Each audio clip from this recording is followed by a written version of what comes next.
Իմ բարի ողջուններս բոլորին, ովքեր որ իրոք հետաքրքրված են այս human design-ով, այսինքն մարդու պատկերով կարելի է այդպես ասել, մարդուկի, ես ավելի շատ մարդուկ եմ ասում, այս գիտելիքները ինչքան հնարավոր է ես փորձել եմ տարբեր աղբյուրներից ինքնուրույն ձեռք բերել, սովորել ու մի քանի գրքեր եմ առել, որոնք ինձ օգնել են ավելի ես ինքս ինձ զարգացնեմ եւ ամենակարևորը ամենաշատ գիտելիքները էլի իմ Աննան է ինձ տվել։ Աննան ինձ համար բացեց այս աշխարհը ու այսօր ես հասա այնտեղ ու տեսա թե ինչքան human design-ը ինձ օգնեց։ Դրա համար որոշեցի հատկապես այն արձագանքը, որ շատ կանայք չունեն իրենց աշխատանքը կամ չեն կարողանում աշխատանք ունենալ, իրանք կարող են այս human design-ը սովորել եւ դառնալ իրենց տնօրենը։ Այս պարագայում ես չեմ համարում ինձ փրկիչ, ես ուղղակի առաջարկում եմ իմ գիտելիքները, իմ ծառայությունները, որոնցով որ դուք կարող եք գտնել ինքներդ ձեզ։ Լավ։ Okay, հիմա եկեք մի քիչ պատմեմ իր մասին, այս human design-ը ինքնաճանաչման համակարգ է, որը միավորում է մի քանի տարբեր ուղղություններ. աստղագուշակություն, I Ching, կաբալա, չակրաների համակարգ եւ որոշ ժամանակակից գիտական հասկացություններ, օրինակ՝ գենետիկա, քվանտային ֆիզիկա։ Այս համակարգը ստեղծվել է 1987 թվականին Ռա Ուրու Հուի կողմից։ Նրա նպատակը շատ պարզ է եղել՝ օգնել մարդուն ավելի լավ հասկանալ ինքն իրեն, իր բնույթը, իր ուժեղ և թույլ կողմերը, որոշումները ընդունելու ճիշտ ձևերը, էներգիայի հետ աշխատանքը և կյանքի մեջ իր բնական ուղին։ Ու կարևոր է հասկանալ, որ human design-ը պետք չէ ընդունել որպես խիստ գիտական ախտորոշում կամ անփոփոխ ճակատագիր, ավելի ճիշտ է այն ընկալել որպես ինքնաճանաչման քարտեզ, okay, որը օգնում է ձեզ տեսնել, թե ինչպես եք դուք աշխատում ինքներդ ձեզ հետ ներսից։ Ուղղակի մտածում ենք, որ սա գործիք է եւ իրան վերցնում ենք ու օգտագործում ենք մենք մեզ ճանաչելու համար։ Կարևոր է հասկանալ, որ human design-ը պետք չէ համարել գիտականորեն ապացուցված, հա, ամեն դեպքում եկեք վերցնենք, որ յուրաքանչյուր հոգևոր տարածքում ինչ որ մի գործիք, ամեն դեպքում ինքը շատ մարդկանց կողմից փորձված է, ինչպես որ այն օրը ասեցի, մենք նույնիսկ ուսուցիչներս շատ երեխաներին հետևելով, հա, այդպես է կոչվում, բեոբախտն ենք անում, դիտարկում ենք կողքից, հետևում ենք, հետո գալիս ենք ինչ-որ եզրակացության ու ասում ենք, որ այս փորձերը մեզ հանգեցին այս եզրակացության ու հասկանում ենք, որ այս մեթոդով կարող ենք մենք աշխատել տվյալ երեխայի հետ։ Նույնն էլ human design-ն է, այս գործիքով մենք կարողանում ենք մեզ հեշտ բացահայտել։ Իմ համար ամենալավագույն բացահայտումը քո ստվերներն են, այս human design-ի միջոցով։ Մարդը կարող է երբեմն չընդունել կամ չտեսնել, ու դա նորմալ է։ Իսկ human design-ը այդ իր քարտեզը անմիջապես ցույց է տալիս, թե որոնք են մեր ստվերները։ Եվ վերցնելով այդ ստվերները, մենք կարողանում ենք հեշտությամբ այդ ստվերների միջոցով վրան աշխատել, ազատվել, կամ անալիզ անել, թե օրինակ որի վրա ենք մենք աշխատել, չէ՞ որ մենք ամեն դեպքում ապրելով մեր կյանքի ընթացքում մենք զգում ենք, որ մենք փոխվել ենք։ Մենք այլևս երեկվանը չենք, ոչ էլ 10 տարի առաջվանն ենք, չէ՞։ Մենք լիքը աշխատել ենք ինքներս մեզ վրա ու այդ պատճառով կարելի է ասել, որ այսօր մենք մեր այսօրվա լավագույն տարբերակն ենք։ Ու այնտեղ նայում ենք, ինչքան ստվերներ են մնացել, այն որ գծերն են մնացել մեր բնության, մեր էության որ կարելի է նորից զարգացնել կամ աշխատել իրանց վրա։ Ու human design-ը կարծես հայելի է մեզ համար։ Ու հայելին մեզ չի փոխում, բայց ցույց է տալիս այն, ինչը հաճախ մենք չենք նկատում։ Այս քարտեզում մենք տեսնում ենք, թե մենք ինչ տիպին ենք պատկանում, մենք ինչ տիպ ունենք, ինչ ռազմավարություն ունենք, ինչ հեղինակություն ունենք, որ կենտրոններն են մեր մեջ կայուն, որ կենտրոններն են բաց եւ ավելի զգայուն ուրիշների ազդեցության նկատմամբ։ Եվ ինչ ալիքներ ու դարպասներ են ակտիվ մեզ մոտ։ Պարզ ասած, բոդիգրաֆը ցույց է տալիս ոչ թե այն, թե ինչպիսին պետք է լինենք, այլ այն, ինչպես է մեր էներգիան բնական ձևով աշխատում։ Ուրեմն human design-ում կան մի քանի կարևոր մասեր, որոնց հետ մենք կծանոթանանք այս մինի կուրսի ընթացքում։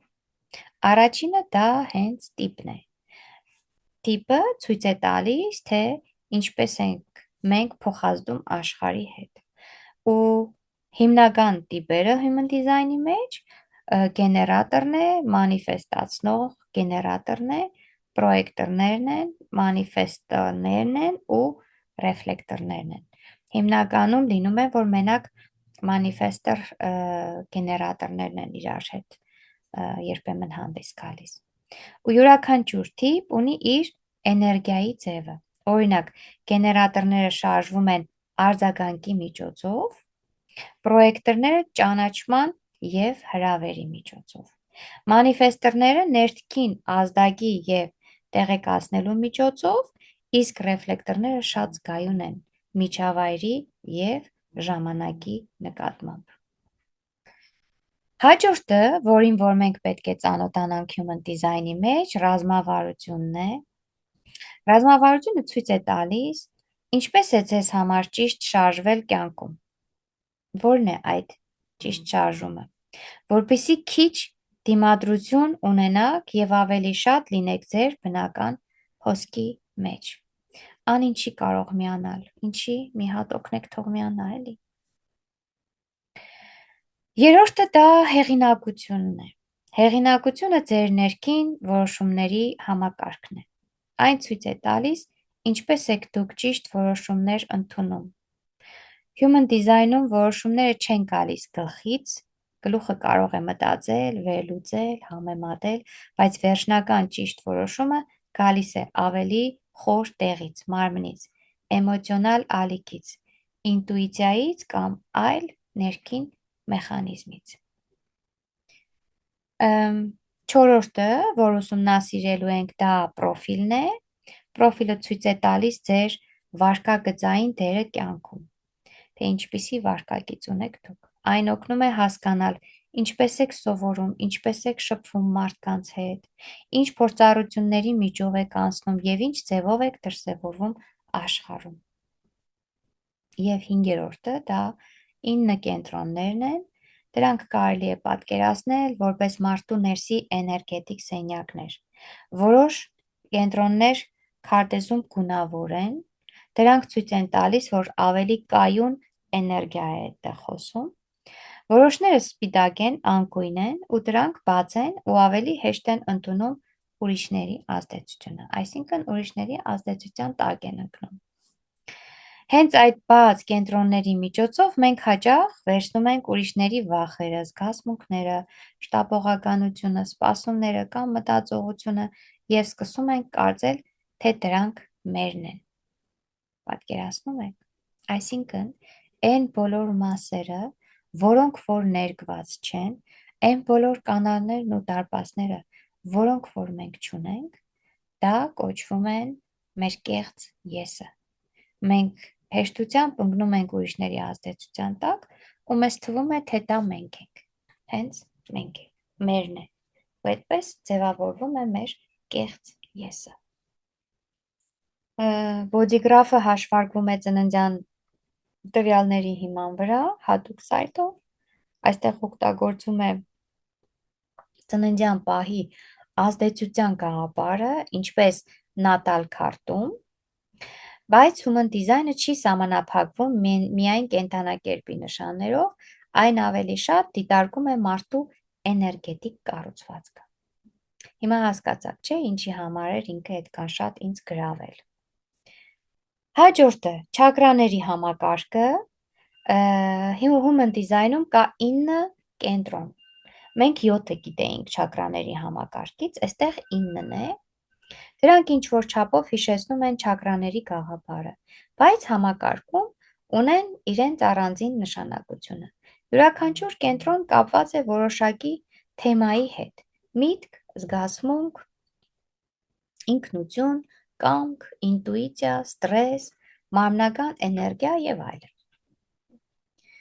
Հաջորդը գալիս է I Ching-ը։ I Ching-ը չինական հնագույն համակարգ է, որը human design-ում կապված է դարպասների և գծերի հետ։ Դարպասները ցույց են տալիս մարդու բնավորության, վարքագծի և ներքին ծրագրերի նուրբ կողմերը։ Հաջորդը կաբալան է և կենաց ծառը։ Բոդիգրաֆի ալիքներն ու կապերը որոշ չափով հիշեցնում են կաբալայի կենաց ծառի կառուցվածքը։ Այստեղ կարևոր է այն գաղափարը, որ մարդու ներսում կան տարբեր կենտրոններ և դրանց միջև էներգիայի հոսքեր կան։ Հաջորդը գենետիկան և քվանտային ֆիզիկան է։ Human design-ում կան նաև հղումներ գենետիկայի և քվանտային ֆիզիկայի գաղափարներին մոտ, բայց այստեղ պետք է զգույշ լինել։ Մենք այս կուրսում դրանք այդքան չենք օգտագործելու որպես բժշկական կամ գիտական ապացույց, մենք դրանք ուղղակի դիտարկելու ենք որպես համակարգի լեզվի մի մասը, որը օգնում է ավելի պատկերավոր հասկանալ մարդու ներքին կառուցվածքը։ Երևի լսած կլինեք լույսի ճառագայթները մարդու ներսում։ Human design-ի կամ նման հոգևոր համակարգերի մեջ խոսում են մարդու ներքին լույսի ճառագայթների մասին և դա կարելի է հասկանալ շատ գեղեցիկ ու պարզ ձևով։ Մարդու ներսում կան էներգետիկ հոսքեր։ Դրանք կարծես կապում են տարբեր կենտրոններն իրար։ Երբ այդ հոսքերը ակտիվ են, մարդը զգում է իր ուժը, ուղղությունը, ներքին հստակությունը և ստեղծագործական էներգիան։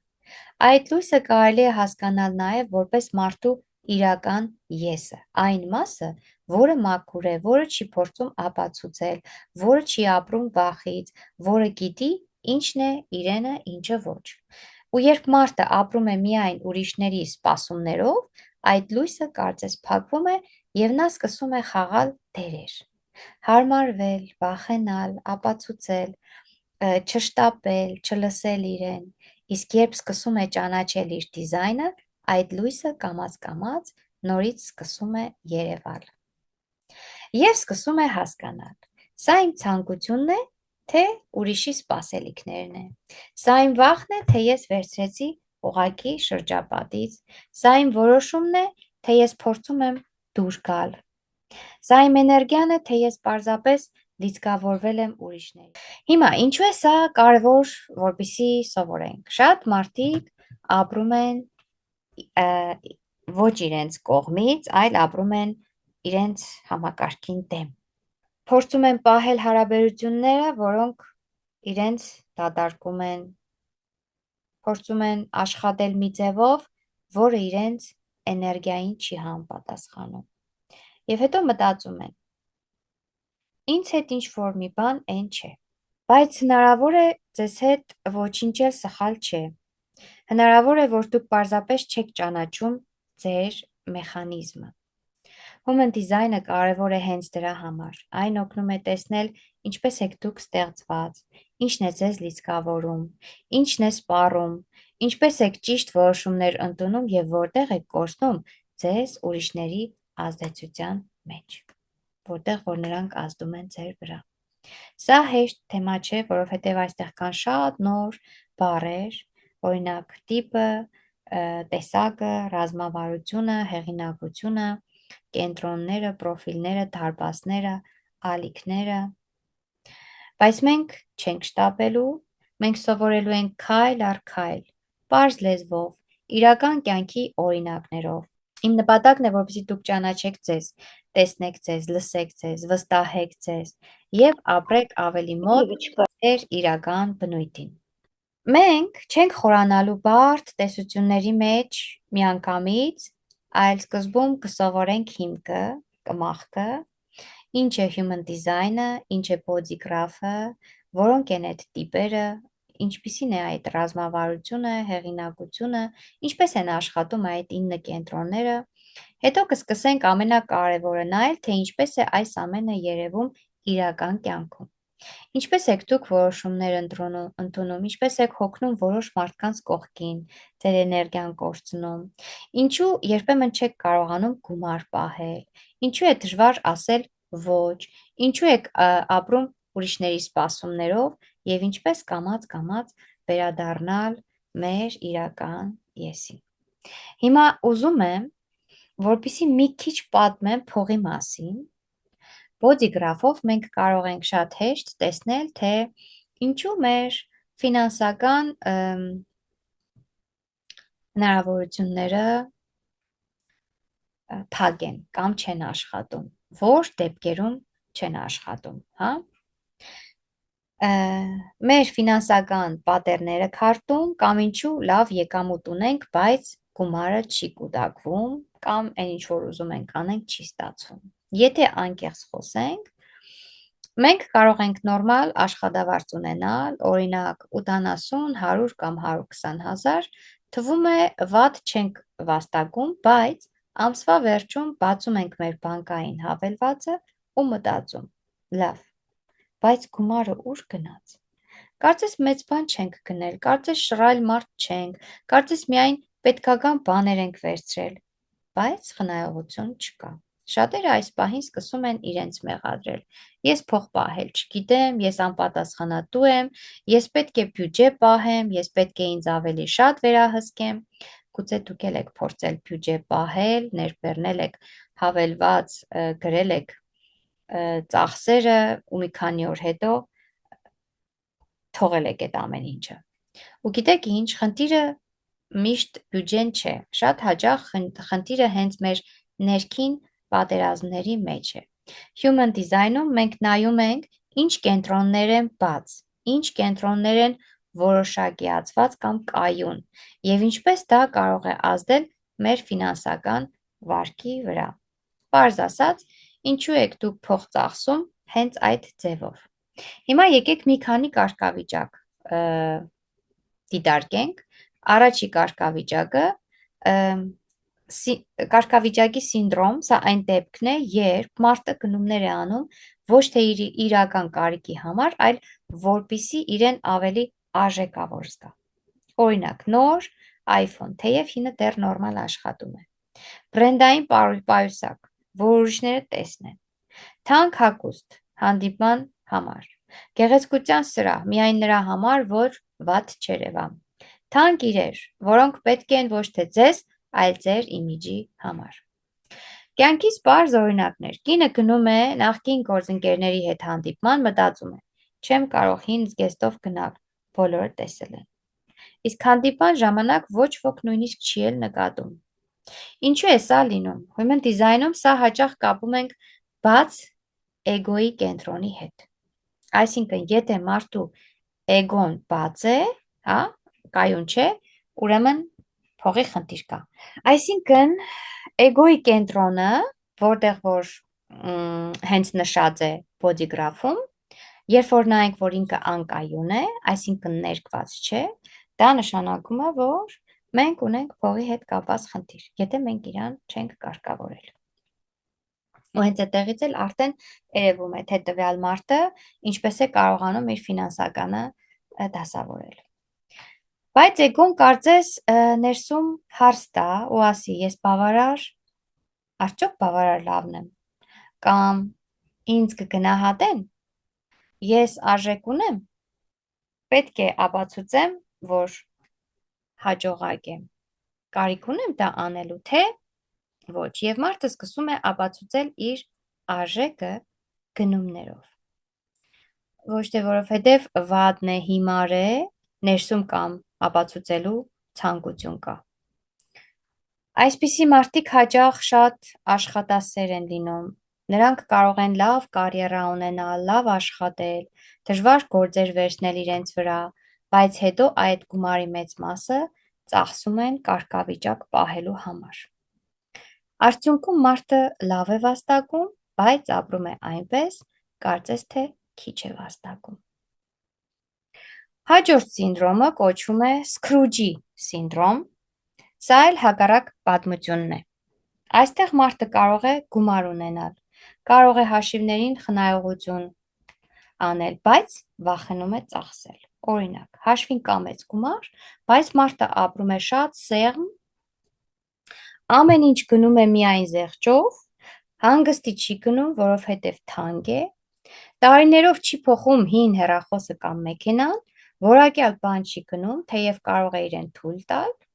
դրսից կարող է թվալ, թե մարդը ժլատ է, բայց շատ հաճախ դա ժլատություն չէ, դա վախն է։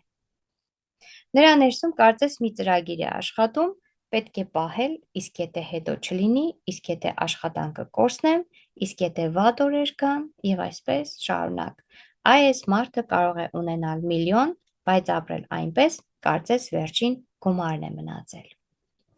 Human design-ում սա կարող է կապված լինել արմատային կենտրոնի ճնշման կամ փայծախային կենտրոնի վախերի հետ։ Այս պատկերների մեջ մարդը կուտակում է ոչ թե հաճույքի, այլ անվտանգության համար։ Խնդիրն այն է, որ նա կարող է հասնել հաջողության, բայց չվայելել իր հաջողությունը։ Գումարը կա, բայց հանգստություն չկա։ Խնայողություն կա, բայց կյանքի որակը չի բարձրանում։ Մոտավորապես կարող է հիմա շատերիդ մոտ արդեն ցույց տա, թե այդ օրինակ ինչն է նման, չէ, ձեր մոտ։ Ու դա ուղղակի կարելի է անմիջապես քարտից ճանաչել։ Քարտին նայել ու ասել, որ այ խնդիրը հենց այստեղ է։ Ինչ ենք անում, վերցնում ենք ու փոխում ենք։ Այ հենց այստեղ օգտագործում ենք քվանտային մեր թռիչքը կամ վերափոխումը։ Հաջորդը իմպուլսիվ շոփինգը։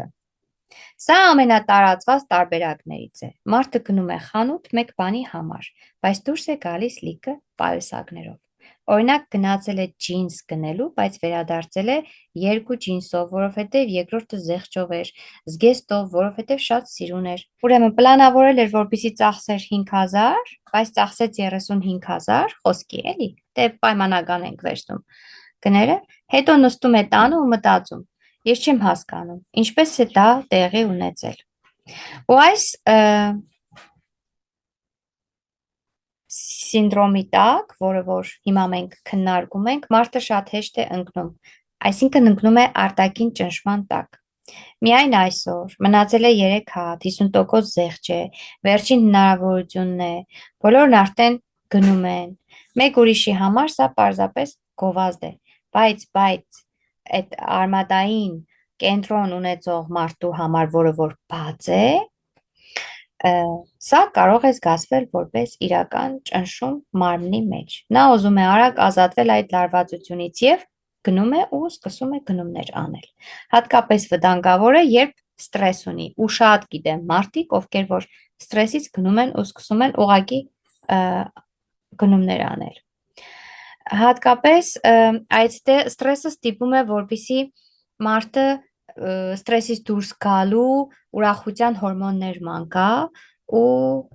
ընկնում է այդ հոսքի մեջ։ Հիմնականում այդ ստրեսը կարող է տեղ ունենալ ծանր աշխատանքային օրվա մեջ, երբ որ ինքը նյարդայնանում է կամ հոգնածություն է զգում, ներսում լարվածություն ունի ու սկսում է անկախ դրանից այդ գնումները իր համար համարել թերապիա։ Հիմա, ինչու է սա կարևոր։ Շատերը մտածում են, երբ ավելի շատ վաստակեմ, այն ժամանակ կսկսեմ խնայել, բայց շատ հաճախ խնդիրը եկամտի չափը չէ։ Եթե այս սինդրոմի մեջ նա աշխատում է, որպեսզի եկամուտը ավելի շատանա, ավելի բարձր լինի, 80,000 վաստակող մարդը կարող է չխնայել, 150,000 վաստակողը կարող է չխնայել, նույնիսկ ավելի բարձր եկամտի դեպքում գումարը կարող է ուղղակի անհետանալ, եթե մարդը չի տեսնում իր ֆինանսական մեխանիկան։ Օրինակ, բաց էգոն գումարը տանում է կարգավիճակի վրա։ բաց արմատը, շտապ և իմպուլսիվ գնումների վրա։ Վախի սինդրոմը թույլ է տալիս ծախսել նույնիսկ այն ժամանակ, երբ պետք չէ։ Այսինքն խնդիրը միայն ինչ կանեմ վաստակումը չէ, այլ խնդիրը նաև սա է։ Ինչու եմ ես այսպես վերաբերվում գումարում, ինչի զգացողություններից եմ գնում կամ ինչ զգացողություններից եմ գնում ու սկսում ես բան անել, գնումներ անել։ Վախից եմ պահում գումարը, թե գիտակցված եմ խնայում, իրական կարիքներից եմ գնում, թե ապացուցելու համար եմ սա անում եւ այսպես շարունակ։ Ու ինչու է պետք իմանալ ձեր դիզայնը կամ ուրիշներին փոխանցել ու պատմել։ Դրանք պարզապես մեխանիզմներ չեն, որոնք կարող են աշխատել մեր անգիտակցականի վրա, սրանք կարող են նաև կառավարել մեզ։ Իսկ երբ մենք սկսում ենք տեսնել, որ արդեն կարող ենք կանգնել ու հարց տալ ինքներս մեզ ու գտնել հենց բուն արմատը, արդեն կարողանում ենք ստեղծել մեր ցանկացածը։ Եվ եթե լավ եկամուտ ունեք, բայց գումարը չի կուտակվում, հնարավոր է պատճառը միայն ծախսելը չէ։ Հնարավոր է, որ մեր մեջ աշխատում է ֆինանսական այդ պատեռնը։ Մեկը ծախսում է իր արժեքավոր զգալու համար, մյուսը գումարը վախենում է ապագայից, որ կարող է չունենա, դրա համար է պահում, երրորդը դա անում է ճնշման և ստրեսի տակ, եւ սա վատ կամ լավ չէ, ուղղակի սա մեխանիզմ է, գործողություն է, որը որ մենք կարող ենք տեսնել, հասկանել, գիտակցել եւ մեր իրականությունը նորովի կառուցել։ Այսպես, մոտավորապես սկսելու ենք կմախքից, ինչքան հնարավոր է ծանոթանալու ենք բոլոր սենյակներին human design-ի, կառուցելու ենք մերը և սովորելու ենք իհարկե ավելի ընդլայնված կուրսում արդեն բոլոր գեննի բանալիները, բոլոր դարպասները, բոլոր կանալները, մոլորակները ինչպես են ազդում, այդ չակրալ կենտրոնները ինչպես են այմես ցույց տալիս մեզ դրսևորել, ինչու ընտրեցի հենց փողինը, մտածեցի, որ ինքը ամենաակտուալն է, որ իմանաք ու հասկանաք էլի, միանգամից մարդու բոդիգրաֆին նայելուց կարող եք իմանալ, թե տվյալ մարդը գումարի խնդիր ունի, թե չունի, ինչպես է տեղի ունենում, ասենք կոնկրետ գումարը, գումարի վաստակելը, ծախսելը, ունենալը, հավաքելը եւ այլն, եւ այդպես շարունակ։ Դե բնականաբար չենք բավարարվում այս կանով, ավելի ենք խորանում ու ավելի ենք առաջ գնում։ Այնտեղ ավելի շատ նյուանսներ ու մանրամասներ կան, օրինակ, թե ինչպիսի արարչական էներգիաներից ես դու բաղկացած, կամ առողջության հետ կապված դու ինչպիսի տեսակ ես, հա, օրինակ չենք կարող բոլորին ասել, որ բոլորը անխտիր պիտի միշտ չուտեն, մենք չենք կարող բոլորին վերցնել ու ասել բոլորը պիտի դառնան բուսակեր, okay, այսինքն կան նյուանսներ, որ քո կառուցվածքը, քո էներգետիկ էությունը միտեղ պահանջում է մեկինը, որպեսի ինքը մսից հրաժարվի, մյուստեղ մյուսինը պահանջում է, որպեսի ինքը անպայման միսը ուտի։ Այսինքն հենց այս նյուանսներն են, որ մենք ճանաչելով արդեն հասկանում ենք, ինչի է մեկին սա պետք, ինչի է մյուսին նա պետք։ Կապ չունի, թե այդ էներգետիկ փոխհարաբերություններն ինչպես են ազդում մեր վրա, չէ, կապ չունի։ Ամենակարևորը դու կարող ես առողջ ապրելակերպ քո համար պահել, բայց եթե քեզ պետք է միսը ուտելու, ապա դու պիտի անպայման ուտես։ Եթե քեզ պետք է ինչ-որ տեղ նաև մարդը ծխելուց օգտվի կամ ալկոհոլից օգտվի, այդ մարդը պիտի դա անի, որովհետև կան միջոցներ, որոնք որ շատ տարբեր հոգիներին օգնում են իրանց ճանապարհով գնալու համար։ Այդտեղից էլ դուրս ենք գալիս ու ասում ենք, որ չկա ճիշտ ու սխալ, հա, ամեն ինչ ճիշտ է, արտար է կամ այդպես է պետք է լինի։ Ուղղակի դու գտնելու ես քոնը։ Դու հասկանալու ես, թե կոնկրետ քեզ որն է պետք։ Ու այդպես ինձ թվում է յուրաքանչյուրին է հետաքրքրում, հա։ Այսպես, մոտավորապես այսքանը որպես նախաբան, որպես սկզբի համար։ Հաջորդը շատ բնականաբար մինի կուրսը շատ ցածր արժեք եմ դրել նրա համար, որ մարդիկ ուղղակի փորձեն ծանոթանալ մինի կուրսին։ Իսկ ավելի զարգացած եւ ամբողջական կուրսը ինքը բնականաբար շատ թանկ արժե, իր գրքերն են շատ թանկ, մենք նույնիսկ ինտերնետում չենք կարող գտնել իր գրքերը ուղղակի PDF տարբերակով անվճար, դա հնարավոր չի, իմ ունեցած սայթը, որտեղից որ ես օգտվում եմ, ինքը վճարովի է ու գրքերը բնականաբար վճարովի են։ Մենք չենք կարողանա ունենալ անվճար գրքեր։ Իսկ այդ բոլոր ինֆորմացիաներին տիրապետելու համար բնականաբար սովորել է պետք, տիրապետել է պետք իրանք գործիքներ են, որ պիտի օգտագործելու համար կարողություններ ու հմտություններ ունենանք։ Այսքանը, եթե հարցեր ունեք, եթե ինչ-որ մի բան կուզենաք հարցնել, իմանալ, վճարումներն անելուց հետո կարողանանք խումբ բացել արդեն։ Դրա համար չբացեցի հենց հիմա խումբ, որովհետև այսօրվա դասը ինֆորմացիոն ավելի շատ օրգանիզատոր դաս էր, որից հետո ովքեր որ ցանկություն ունեն սովորելու վճարումներից հետո կբացեմ խումբը ու կանցնենք աշխատանքի եւ միասին կորոշենք, թե որ օրը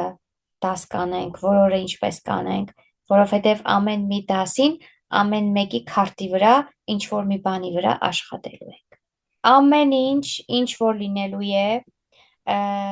լեկցիայի տեսքով, այսինքն թղթով պիտի ստանաս, որովհետև օգտագործելու ես իրան PDF տարբերակով։ Այդ մեկ։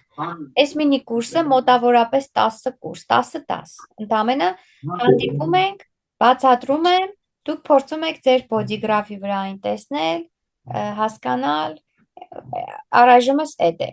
Ձեր բոդիգրաֆից ինչ-որ որոշակի չափով ինֆորմացիաներ բացահայտում եք ինչ-որ չափով ձեզ։ Բայց բոդիգրաֆի վրա այնքան ակտիվ ալիքներ կան, կանալներ, դարպասներ, որ իրանք 64 հատ են։ Դա նումերալոգիայի 9 թիվը չէ, 11 թիվը չէ, 64 դարպասներ ունի, 36 ողջույն Կարինե ջան, 36 գենիկ լուչեր։ Okay, այսինքն լիքը ինֆորմացիա է։ Այդ 64-ին գումարի 36-ն է, ամեն մեկը մեծ թեմա է։ Ասենք 2-3 նախադասությունով ինքը չի բավարարվում։ Ես չեմ կարող ներածության մեջ այդքան ամբողջ ինֆորմացիան փոխանցել, դա ուղղակի հնարավոր չէ։ Մարդը վերցնում է, ով որ ուզում է իրոք որ իր համար դառնա human design-ը մասնագիտություն, ինքն ուղղակի վերցնում է ու սկսում ենք սովորել։ Ուրիշ ձևով հնարավոր չի։ Ինքը շատ ծավալուն է խորացված կուրսը, ինքը մոտավորապես 3-ից 4 ամիս կընթանա, որովհետև շատ են իրա ամեն մի այդ սենյակները, ոլորտները էլի շատ են ուղղակի։ Ամեն մեկից պիտի պատկերացում կազմեք, հասկանաք, ձեր բոդիգրաֆի վրա ձեր նշումները անեք, որպեսզի մնա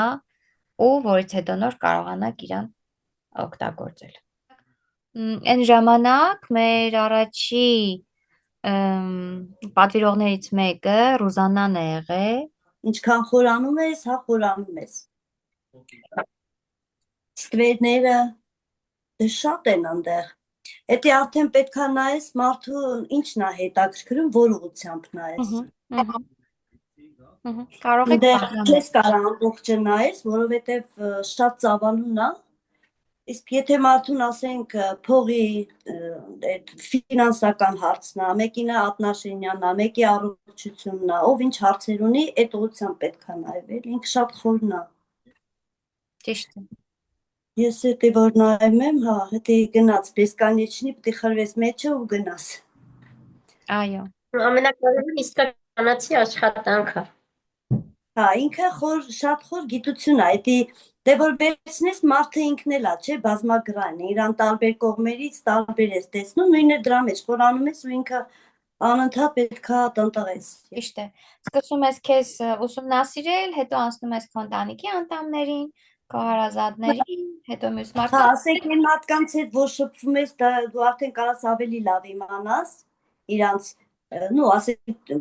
որ իմանաս ոնց մոտենաս մարդուն, քեզ պետք է թեկուզ քո ամենամոտիկ մարդկանց, քո ընտանիքը, քո երեխեքը եւ այլն։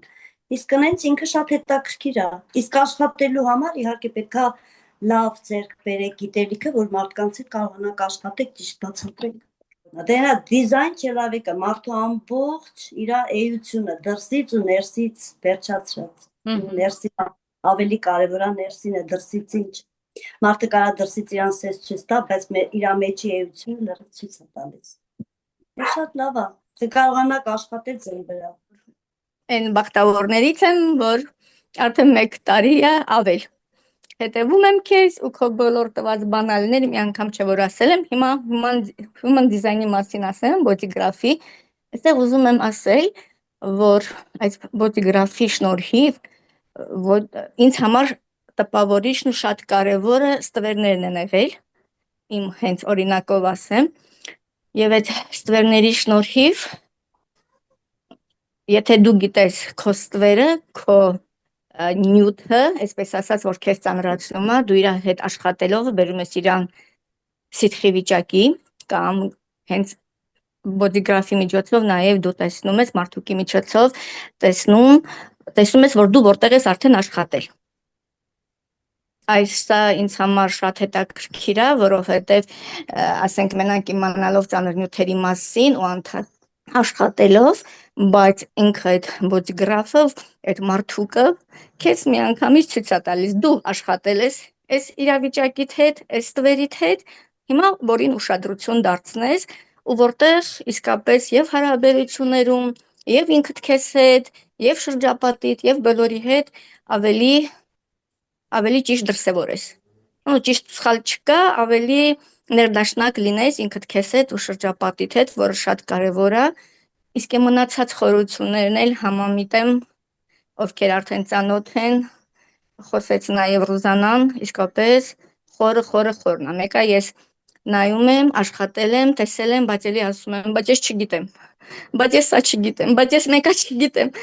Դա նաև իմ ստվերն է, ասեմ, ես գիտեմ, որ այդ ստվերներից մեկը հենց նա է, որ ես միշտ գիտեմ, պետք է մտնեմ այդ գործի մեջ, տարբեր, հա, որտեղ որ լինի, եթե ես ունեմ խորը գիտելիքներ, դա հենց իմ ստվերներից մեկն է, լավ ֆիքսել եմ, բայց իսկապես խորությունը ինքը եւ նումերոլոգիա է, եւ աստրոլոգիա է, եւ հոգեբանությունը, եւ ինքնաճանաչումը, եւ ինքնատիրապետումը, եւ ամեն ինչը։ Ուղղակի շնորհակալ եմ, որ քո միջոցով, քո շնորհիվ եւս մի ուղղության մեջ, չեմ ասում ես ինձ ճանաչեցի, ծանոթացա իմ հետ։ Նախ շնորհավորում եմ բոլորիդ, որ մեզ սենց հնարավորություններ անձեռնվում, իրոք ժամանակին համահունչ գիտելիքներ ստանալ ու լինել ճիշտ տեղում։ Դա շատ կարևոր է, որովհետև հիմա համացանցը ահավոր ողողված է տարբեր տեսակի բաներով։ Ու մինչև այս վերջերս ես միշտ ասել եմ ու ասելու եմ, քանի Գայային չէի հանդիպել, անընդհատ փորձում էի ինքս ինձ ճանաչել, ինքս իմ մեջ գտնել ինչ-որ մի բաներ, ինչի համար է իմ հետ այս ինչ բանը լինում կամ նմանատիպ հարցեր։ Ու այս ճիշտ է, ես Մետագիտակցական ակադեմիայում եմ բանանում, բայց ինչքանով որ Գայայի հետ մի զրույցի ժամանակ ինքը ներկայացրեց ինձ, ես շատ բաներ տեսա ու գտա այդ պատասխանները։ Ես պատկերացնում եմ, եթե թռուցիկ, ասենք, մի քանի թերթի մեջ դու այդքան շատ ես գտնում քեզ, պատկերացնում եմ, եթե դի ուսումնասիրես այդ բոլոր թերթիկները խորքային, ինչ գիտելիք կստանաս, ինչ ինֆորմացիա կստանաս քո մասին։ ու իրոք եմ ասում, հիմա շատ բաներ կա, ոնց որ sense նայում եմ արդեն հասկանում ես, այն որ ինքդ քեզնից գլուխ ես հանում։ Այնց որ Գայա ջան, իրոք եմ ասում, քեզ շատ սիրում ենք, շատ շնորհակալ ենք, ես այսօր էլ էի գրել, այնքան շնորհակալ եմ տիեզերքին, որ իմ ու քո ճանապարհները թեկուզ այս ժամանակահատվածում հանդիպեցին իրար։ Ապրեք երեխեք ջան, ինձ թվում է արդեն մոտավորապես պարզ է, թե մենք ինչքան միասին էլ ենք աշխատել, միասին էլ ենք գործել ու հետաքրքիր արդյունքներ ենք ունեցել։ Այսքանը ուղղակի կարող ենք փոխանցել բոլոր նրանց, ովքեր որ ցանկություն ունեն սովորելու։